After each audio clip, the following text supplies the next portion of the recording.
ನಮಸ್ಕಾರ. ನಿನ್ನೆ ಒಂದು ಇನ್ಸಿಡೆಂಟ್ ನಡೆದಿದೆ. ಅಂದರೆ ಭಾನುವಾರ ಏನಾಗಿದೆ ಅಂತಂದರೆ, ನಮ್ಮ ಫಾರ್ಮ್ಗೆ ವೆಹಿಕಲ್ ಬರುತ್ತೆ ಹಾಲು ತಗೊಂಡೋಗೋದಕ್ಕೆ, ಹಾಲಿನ ಕ್ಯಾನು. ಸೊ ಹಾಗಾಗಿ ತಗೊಂಡೋಗಿದೆ ನಿನ್ನೆ ಮಾರ್ನಿಂಗು. ಅದೇನಾಗಿದೆ, ಯಾವುದೋ ಊರು ಹೇಳಿದ್ರು, ಬಟ್ ಆ ಊರಲ್ಲಿ ಪಲ್ಟಿ ಆಗಿದೆ. ಸೊ ಹಾಲೆಲ್ಲ ಚೆಲ್ಲಿದೆ. ನಮಗೆ 4 ಲೀಟ್ರಷ್ಟು ಹಾಲು ನಷ್ಟ ಆಗಿದೆ. ಆ ನಷ್ಟನ ಅಕ್ಷಯಕಲ್ಪದವರು ತುಂಬಿಕೊಡ್ತಾರೆ. ಬಟ್ ನಾನು ಹೇಳೋದೇನು ಅಂದರೆ, ಗಾಡಿ ಓಡಿಸೋರು ಆಟೋ ಅಂತಾನೆ ಅಲ್ಲ, ಯಾವುದೇ ವೆಹಿಕಲ್ ಓಡಿಸಿದ್ರು ತುಂಬ ಕೇರ್ಫುಲ್ಲಾಗಿ ಓಡಿಸ್ರಿ. ಯಾಕೆಂತಂದರೆ ಎಷ್ಟೇ ಜಾಗರೂಕತೆಯಿಂದ ಇದ್ರೂ ಈ ಥರ ಎಲ್ಲ ನಡೆಯುತ್ತೆ. ಬಟ್ ಗೊತ್ತಿದ್ದು ಮಾಡ್ಕೊಳೋದು ತಪ್ಪು ಅಂತ ನಾನು ಹೇಳ್ತೀನಿ.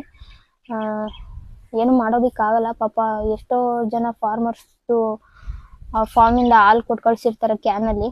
ಈ ಥರ ಆದಾಗ ತುಂಬ ಬೇಜಾರಾಗುತ್ತೆ. ತುಂಬಿಕೊಡೋದು ಓಕೆ, ಏನೇ ನಷ್ಟ ಆದ್ರೂ ಅದು ಯಾರಿಗೆ ಹಾಲು ಹಾಕ್ತೀವಿ ಅವರು ತುಂಬಿಕೊಡ್ತಾರೆ ಅನ್ನೋದು ಗೊತ್ತಿದೆ. ಬಟ್ ಆದ್ರೂ ಜೀವಕ್ಕೆ ಏನಾರ ಆದರೆ ಅದನ್ನು ತುಂಬಿಕೊಡೋಕೆ ಯಾರೂ ಬರಲ್ಲ. ಸೊ ಹಾಗಾಗಿ ತುಂಬ ಕೇರ್ಫುಲ್ಲಾಗಿ ಗಾಡಿ ಓಡಿಸ್ರಿ ಅಂತ ಹೇಳಕ್ಕೆ ಇಷ್ಟಪಡ್ತೀನಿ ನಾನು. 5:15 ಒಳಗಡೆ ಆಟೋ ಬರಬೇಕಿತ್ತು. ಆಗಲೇ ಹೇಳ್ದಂಗೆ ಪಲ್ಟಿ ಆಗಿರೋದ್ರಿಂದ ರಾತ್ರಿ 7:30, 7:45 ಆಗಿದೆ.